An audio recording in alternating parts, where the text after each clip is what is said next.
Hello students, welcome back to our YouTube channel अलार academy.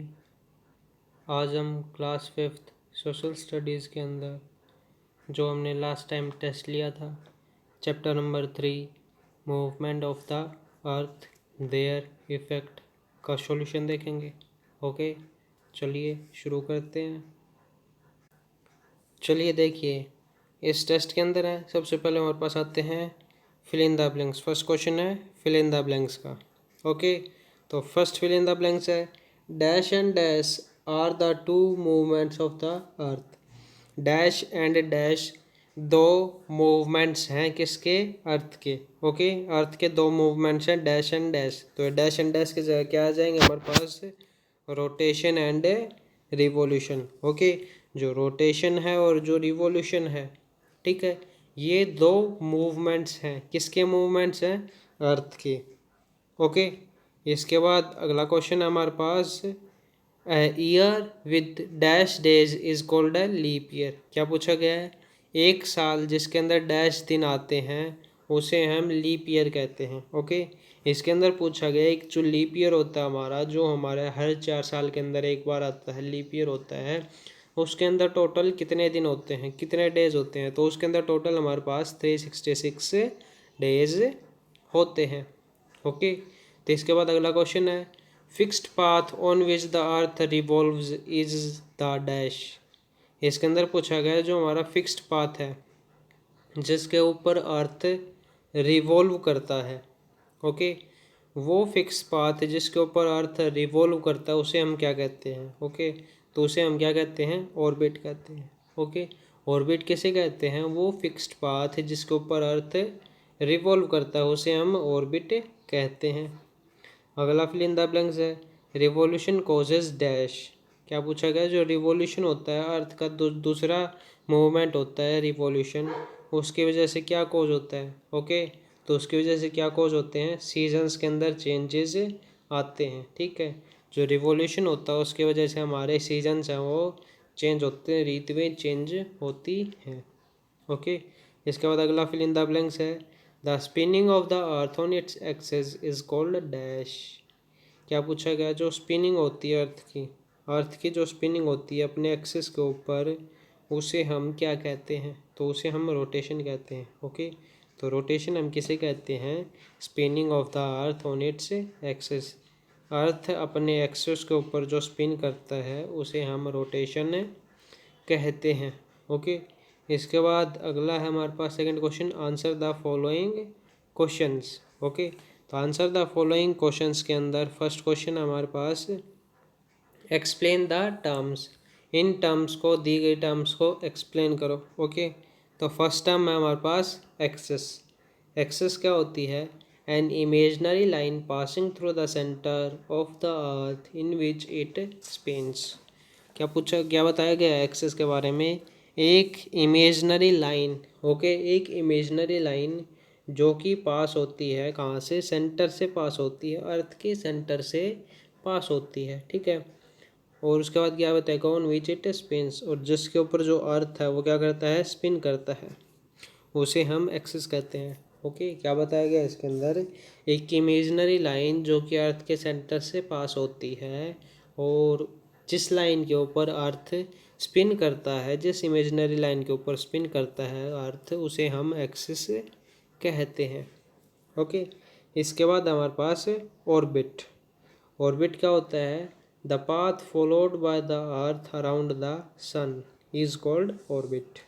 क्या बताया गया? वो पाथ जो कि अर्थ फॉलो करता है, वो पाथ जिसको अर्थ फॉलो करता है सन के अराउंड, उसे हम ऑर्बिट कहते हैं। Okay, path followed by the earth around the sun. ठीक है, सन के चारों तरफ जो चक्कर लगाता है अर्थ, जिस पाथ के ऊपर वो चक्कर लगाता है, जिस फिक्स पाथ के ऊपर चक्कर लगाता है अर्थ, उसे हम ऑर्बिट कहते हैं। ठीक है, तो ऑर्बिट के बाद हमारे पास अगला है डिफाइन रोटेशन। रोटेशन को डिफाइन करो, रोटेशन क्या होता है वो हमें बताना है। तो इसका आंसर आ जाएगा the movement of the earth on its axis from east to west is called rotation. क्या बताया गया है?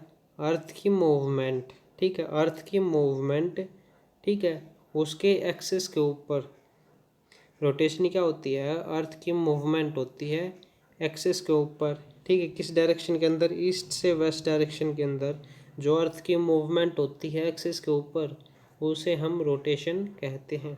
ओके, जो अर्थ हमारा ईस्ट से वेस्ट डायरेक्शन के अंदर एक्सिस के ऊपर घूमता है, मूवमेंट करता है, उसे हम रोटेशन कहते हैं।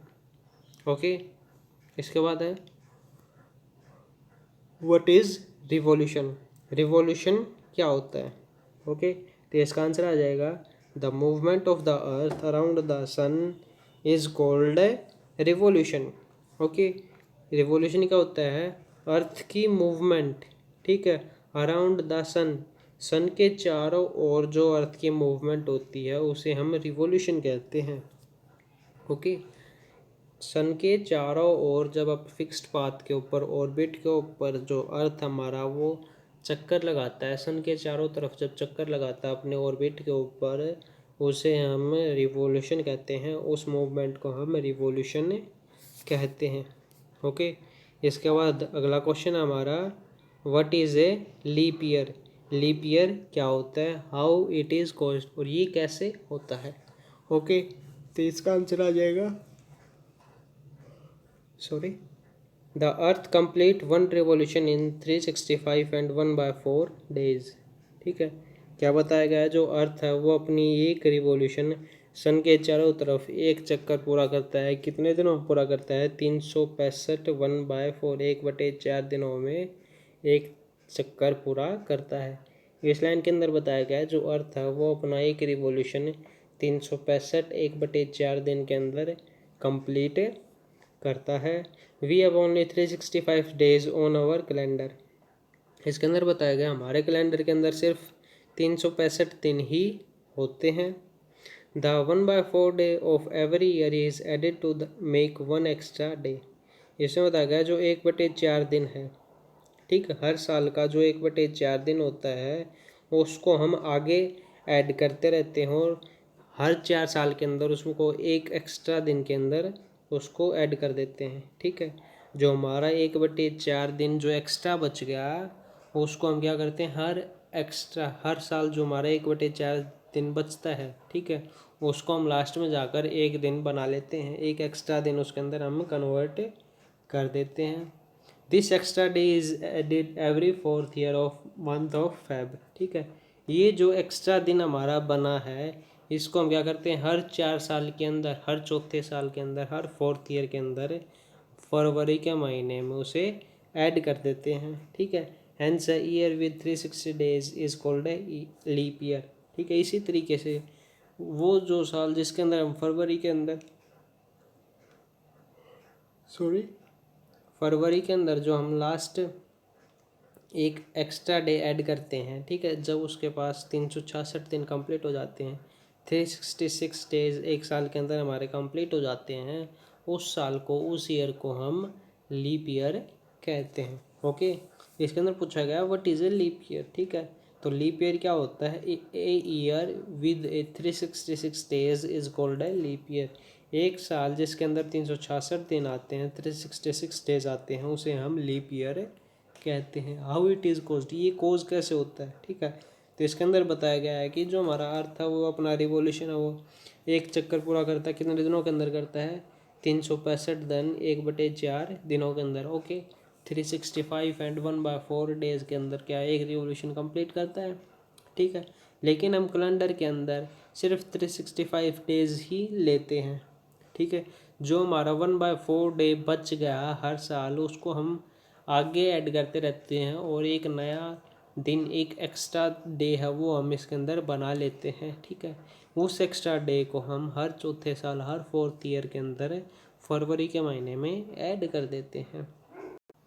फरवरी के महीने में ऐड करने के बाद हमारे पास उस साल, उस ईयर के अंदर टोटल हमारे पास 366 डेज हो जाते हैं। ठीक है, 366 दिन हमारे पास हो जाते हैं। ओके, उस साल को हम, जिस ईयर के अंदर हमारे पास 366 डेज होते हैं उसे हम लीप ईयर कहते हैं। ओके, तो आपका जो टेस्ट का सॉल्यूशन था वो यहाँ पर कंप्लीट होता है। अगर किसी को कोई दिक्कत आती है, कोई प्रॉब्लम होती है, तो वो हमें डायरेक्टली मैसेज कर सकता है। ओके, तो चलिए मिलते हैं नेक्स्ट वीडियो के अंदर। अगर वीडियो अच्छी लगी हो तो इसे लाइक कर दें, ज़्यादा से ज़्यादा शेयर करें, और ऐसी नई वीडियोस को पाने के लिए चैनल को सब्सक्राइब कर दें। Thank you.